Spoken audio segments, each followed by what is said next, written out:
Hello বন্ধুরা, সবাই কেমন আছো? তো আজকে আবার একটা মুখরোচক খাবার নিয়ে চলে এসেছি।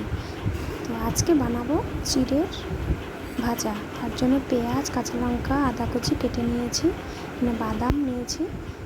তো এবার কড়াইটা গরম করে তেল ঢেলে নেব। তেলটা গরম করে বাদামটা ভেজে নেব।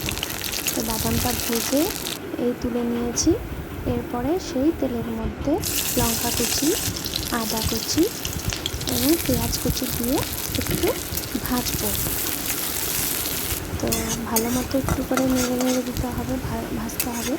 তো এবার লাল লাল একটু ব্রাউন হয়ে গেলে চিড়েটা দিয়ে দেবো, দিয়ে ভালো মতো নাড়বো। প্রপারলি ভালোভাবে নেড়ে তার মধ্যে নুন, সামান্য হলুদ দিয়ে আবার একটু ভালো মতো নেড়ে পরিমাণ মতো চিনি, যে যেরকম স্বাদ খাও, তারপর বাদামগুলো দিয়ে ভালো মতো আরেকটু নেড়ে নামিয়ে নেব।